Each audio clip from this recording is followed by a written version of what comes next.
voilà. Le traitement chirurgical, c'est-à-dire lorsqu'on a une indication du traitement chirurgical, c'est-à-dire qu'on a surveillé ce reflux, il n'a pas disparu ou bien il a fait un retentissement sur le rein, là il faut l'opérer. Il faut l'opérer, c'est la réimplantation des urtères ou bien de l'urtère. Ça dépend, est-ce qu'il s'agit d'un reflux unilatéral ou bilatéral. Il y a plusieurs techniques.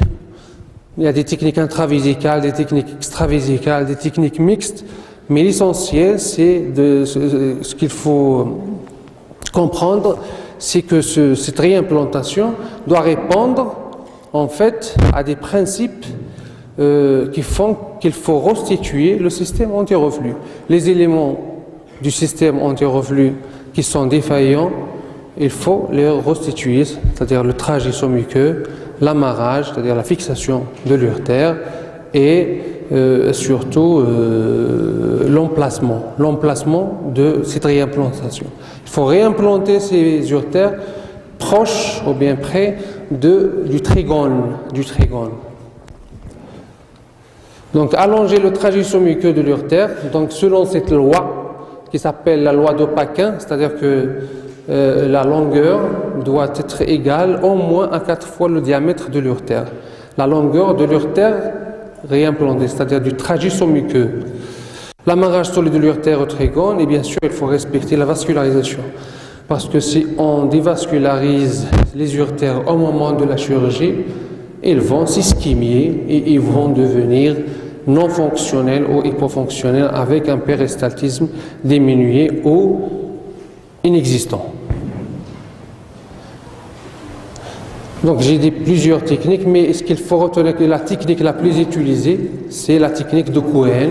C'est une technique qui est simple, facile et que tout le monde peut réaliser. C'est une réimplantation par voie intravésicale. Généralement, les deux urtères, si on réalise ces techniques des deux côtés, les urtères vont être croisées et parallèles. C'est-à-dire le droit va aller vers la gauche et le gauche vers la droite. Bien sûr, il y a la chirurgie vidéo assistée. Ça, c'est pour la technique extravésicale. On peut réimplanter l'urtère par voie sans ouvrir la vessie, par cilioscopie. Et bien sûr, il y a une autre alternative au traitement, c'est les injections. C'est les injections endoscopiques. Et maintenant, dans le monde, tout le monde injecte des produits en fait inertes. C'est pas des produits médicaux, mais c'est des produits inertes. C'est des macro-particules. C'est comme le macroplastique, comme le téflon. Donc on les injecte en sous-myatique, c'est-à-dire sous le mya urétéral. Pourquoi les injecter? Parce que on va réaliser une fibrose à ce niveau-là. Cette fibrose va fixer l'urtère d'abord, et aussi cette injection va faire en sorte d'allonger le trajet sous-muqueux. Et cette méthode-là donne de très bons résultats dans les bas grades. Les bas grades, c'est-à-dire les reflux vésico-urétéraux avec des urtères qui sont fins. Ça donne de très bons résultats. Et l'autre avantage de cette technique d'injection, c'est qu'il ne change pas l'anatomie de la vessie et il n'influence pas en fait le potentiel chirurgical de cette pathologie. C'est-à-dire même si on échoue par cette injection, le jour où on va vouloir opérer, on peut opérer sans problème. On n'aura pas de problème. Donc ça c'est le principe de cette injection. Donc on injecte ici en sous-mya, c'est-à-dire le mya urétéral il est là, et on injecte ce produit-là en sous-muqueux. Les indications du traitement, quand est-ce qu'il faut opérer ou bien au moins injecter?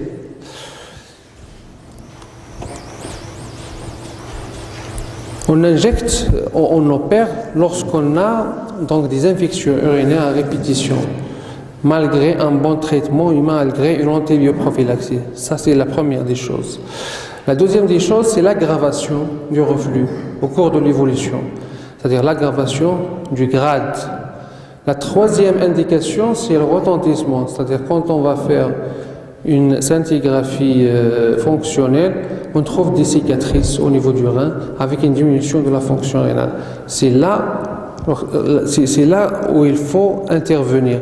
Et généralement, il faut se donner au moins l'âge de la propreté pour agir. C'est-à-dire qu'une fois l'enfant est verticalisé, il est mis debout et qu'il y a toujours ce reflux, il y a toujours ce problème, il faut intervenir, c'est-à-dire qu'il n'y aura pas de disparition du reflux. Il y a aussi une autre chose dont je veux vous parler, c'est que l'antibioprophylaxie, maintenant il est controversé, c'est-à-dire l'antibioprophylaxie, il y a des centres, il y a beaucoup d'études qui parlent de cette antibioprophylaxie. Est-ce qu'il faut la donner systématiquement ou pas systématiquement? Est-ce qu'il faut la donner pour tous les grades ou bien uniquement pour les hauts grades? Est-ce qu'il faut la donner pour les reflux secondaires ou les reflux primitifs ou les deux? Maintenant, il n'y a pas de consensus sur l'antibioprophylaxie. Il y a plusieurs éléments qui interviennent dans l'indication systématique ou pas d'une antibioprophylaxie. Le premier élément qui intervient dans cette indication, c'est le centre qui traite ce reflux. C'est-à-dire ça dépend du centre. Ça dépend aussi du patient lui-même. Est-ce que c'est un patient qui va être, c'est-à-dire il va respecter le protocole de surveillance ou pas? Est-ce qu'il va adhérer au protocole de surveillance ou pas? Est-ce que aussi le milieu du patient, est-ce qu'il est favorable ou défavorable? En plus du grade du reflux. Ce qu'il faut retenir pour ne pas vous faire perdre, c'est qu'il faut donner chaque fois l'antibioprophylaxie, chaque fois qu'on a un haut grade. C'est-à-dire chaque fois qu'on a un urtère qui est dilaté, il faut donner une antibioprophylaxie. Si on n'a pas de dilatation, là on va voir selon le contexte du patient. Est-ce que c'est un patient qui habite à la campagne? Est-ce que c'est un patient qui est instruit? C'est-à-dire surtout je parle des parents qui sont instruits, ils vont comprendre ce que c'est qu'une surveillance. Parce que si vous dites qu'il faut à chaque fois que vous veniez nous voir, on ne va pas vous donner ni traitement, on ne va pas vous faire opérer, c'est très difficile. Mais si c'est quelqu'un qui est instruit, il va comprendre.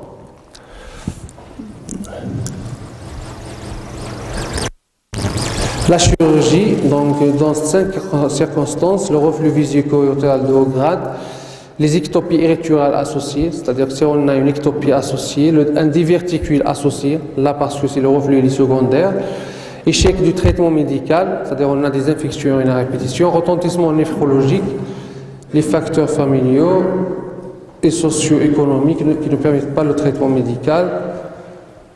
Voilà, donc diagnostiquer la prise en charge doit être précoce. Ce qu'il faut retenir dans ce reflux, c'est qu'il est très dangereux. Et moi, je le considère comme l'uropathie malformative la plus dangereuse pour le rein. Parce que, surtout dans les reflux qui sont bilatéraux, même si on les opère, on ne leur règle pas vraiment le problème à 100%. Parce que les cicatrices qui sont installées au niveau des deux reins, ils vont évoluer pour leur propre compte. Et donc ces enfants-là, ils peuvent refaire les infections même après la chirurgie, surtout la première année après la chirurgie. Ils peuvent se compliquer tardivement par une insuffisance rénale. Mais cette chirurgie ou bien cette prise en charge, elle est quand même bénéfique pour le patient parce qu'il va diminuer la fréquence des infections urinaires, voire même il va faire disparaître l'infection.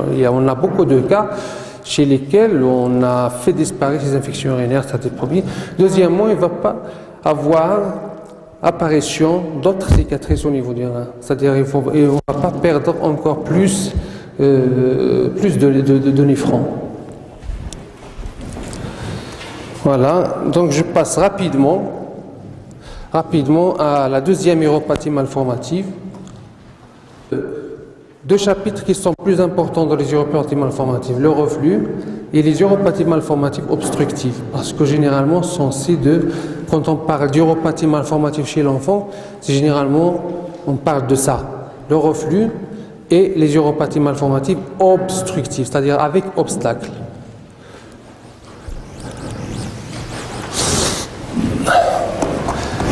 Donc les uropathies malformatives obstructives, donc comme le nom l'indique, ce sont des uropathies avec obstruction, c'est-à-dire on a un obstacle à l'écoulement d'urine au niveau de l'une des 3 jonctions dont je vous ai parlé hier, les 3 jonctions.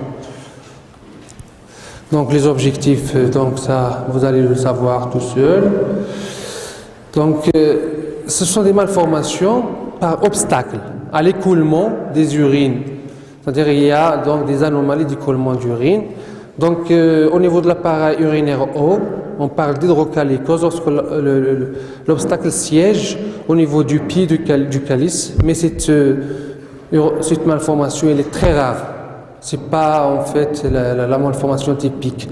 La malformation typique à ce niveau-là, c'est le syndrome de jonction pilo-urétérale, c'est-à-dire qui est responsable d'une hydronéphrose parce qu'on a un obstacle souvent qui est fonctionnel au niveau de la jonction pilo-urétérale. Il y a aussi le méga-urtère obstructif primitif, c'est-à-dire méga-urtère, c'est-à-dire un urtère qui est dilaté, obstructif parce qu'il y a un obstacle au niveau de la jonction urétéro-vésicale. Au niveau de l'appareil basse, c'est la valve de l'urètre postérieure et c'est l'apanage uniquement des garçons et pas les filles. D'accord? La 3e uropathie malformative obstructive, il touche uniquement les garçons. Donc si on va parler fréquence, en fonction de la fréquence, l'uropathie malformative obstructive la plus fréquente, c'est le syndrome de jonction pilo-urétérale. La 2e, c'est le méga-urtère obstructif. Et la 3e, c'est la valve de l'urètre postérieur. Donc la valve, c'est la moins fréquente dans les 3.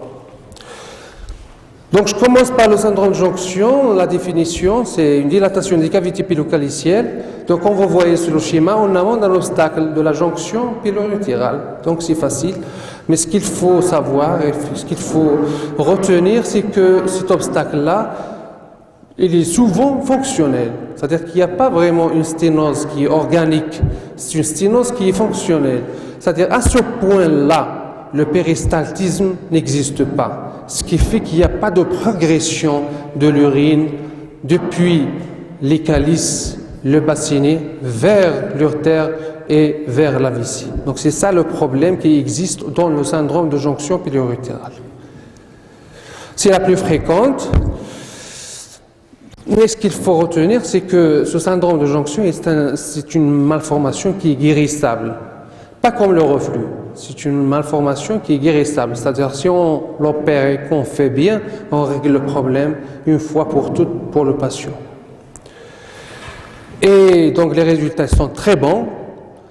Et c'est une malformation qui a bénéficié du progrès de l'urologie pédiatrique. D'abord le progrès de l'imagerie pour le diagnostic, parce qu'avant on opérait chaque hydronéphrose. Maintenant, non. Il y a une imagerie qui nous indique d'intervenir ou pas. Il y a même des hydronéphroses qui vont évoluer spontanément, c'est-à-dire on les laisse tranquilles. On les laisse tranquilles parce que ce sont des hydronéphroses sans obstacle, ce qu'on appelle les hydronéphroses sans obstacle. Et aussi, donc, le diagnostic antinatal, il est possible, très possible, voire même. Et aussi, il a bénéficié du progrès de la thérapeutique, les techniques chirurgicales et surtout la façon de faire a beaucoup évolué. Et maintenant, on a des chirurgies qui se font par laparoscopie, même chez l'enfant, et même à ce niveau-là. Même c'est très petit, c'est très minutieux. On arrive avec ces instruments-là qui existent maintenant à faire cette chirurgie et donc on a amélioré le pronostic de cette pathologie et par conséquent le pronostic fonctionnel du rein. Donc rappel anatomique, je ne vous apprends rien. Il faut savoir que c'est une pathologie qui est fréquente. 1 sur 800 jusqu'à 1 sur 1500 naissances, elle est congénitale. Mais il peut se voir à l'âge adulte. Si on ne fait pas le diagnostic durant l'enfance, on va la voir à l'âge adulte à l'occasion de symptômes. À l'occasion de symptômes, voire même, on va la découvrir à un stade de destruction totale du rein. Et au lieu de réparer cette jonction, on va être amené à enlever ce rein-là parce qu'il ne sert absolument à rien. Il touche surtout les garçons, 60%. Rarement il est bilatéral, parce que la bilatéralité aussi c'est un élément de mauvais pronostic, parce que quand on a les deux reins qui sont touchés, donc là aussi l'enfant est risqué, il risque l'insuffisance rénale à distance. Les formes précoces sont sévères, c'est-à-dire il y a des formes qui sont diagnostiquées précocement mais qui sont sévères, ce qu'on appelle les hydronéphroses géantes. C'est-à-dire des hydronéphroses qui sont très dilatées, géantes, avec déjà à ce stade-là une destruction partielle du rein.